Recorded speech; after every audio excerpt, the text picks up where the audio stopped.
Mahigit 100 ang tinakitan at 8 sasakyan ang binatak sa clearing operations ng MMDA malapit sa EDSA Kamuning Flyover. Paghahanda po yan sa repair ng istruktura pagdating ng Mayo. Nakatutok si Oscar Oida. Pasubo na lang daw sana ang taxi driver na ito nang maantala ang kanyang almusal ng ikinasang operasyon ng MMDA sa kinakainang karinderya sa Barangay South Triangle sa Quezon City. Eto nga, kakain pa lang ako. Bumaba ako, part na ako, biglang nga dumating. So nandito ako ngayon para kumain lang. Wala naman ako magagawa, talaga no choice naman tayo.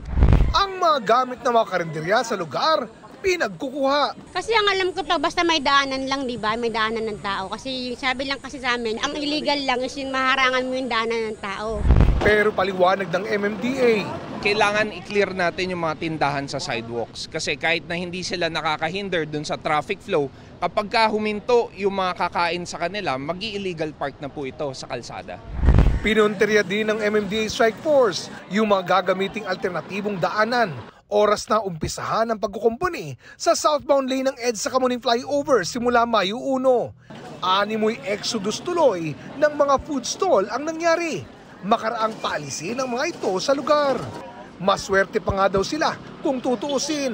Yung mga wala kasing bantay, pinaghahatak. Ang aling ito, huli na nang malamang nakuha ang kanyang tindahan. Nasabihan naman kami kayo ng maga, hindi naman nakala na bibigla sila rito. Wala rin kawala ang mga illegally parked na sasakyan, mapamotorsiklo o kotse, tinikitan. Umabot sa 105 ang natikitan, 8 ang binatak. Naging maganda naman yung operations natin today dahil wala tayong masyadong nakuhang mga illegally parked vehicles.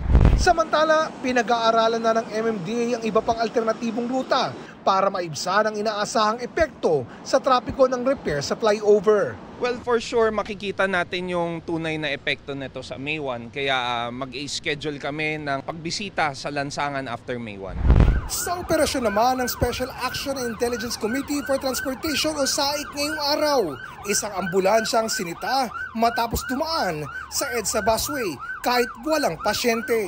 Para sa GMA Integrated News, Oscar Oida, nakatutok 24 oras.